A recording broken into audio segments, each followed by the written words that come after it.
Patriarchy's favorite weapon isn't violence, it's us against each other.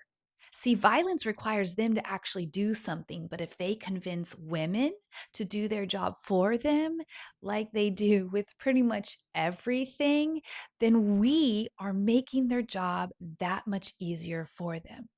Let me paint this picture for you. When I used to be carrying the water for the patriarchy, because I had been conditioned to do so, I was trained to side eye another woman for being too much. I was trained to feel jealous when another woman shined. And I learned to stay quiet when a man interrupted her. And that was not me being neutral. That was me actually doing his job for him. Because there is a playbook that patriarchy does to women. Step one, convince women there's only one seat at the table and that they are constantly competing with each other for that one seat. Step two, make us fight for male approval like our life depends on it. Because, quite frankly, for centuries, they made our life depend on it because we couldn't do anything without being connected to a man. So, of course, they made us fight for this.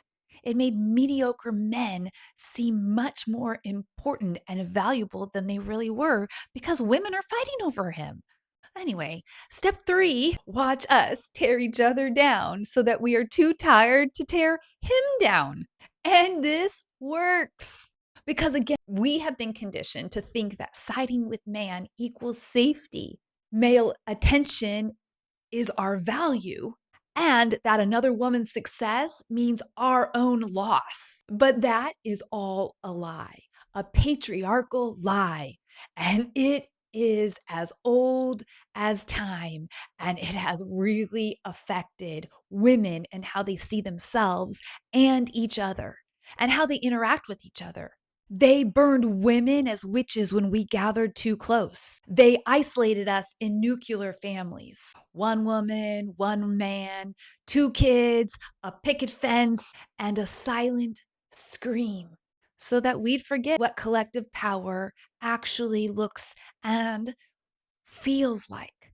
They made us believe that we need them for money, for status, for protection. Well, the reality is, he needs us for literally everything. And we are here competing for crumbs. Are you seeing this? So, how do we stop this?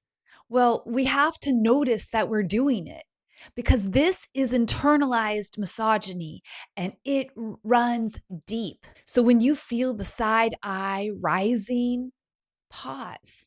Ask yourself, is she actually my rival? Or did someone teach me to see her that way? And then you need to do the opposite of what you've been conditioned to do.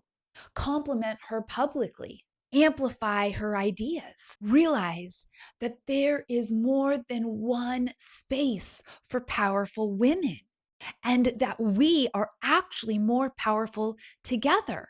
And when you unpack the internalized misogyny and you start to see the beauty in women and what women can do when we gather together and collectively love each other, you'll see why they did this to us. Because when women gather and when we actually trust each other, we realize something very terrifying. To him, we don't actually need men the way they trained us to think that we did. We need each other.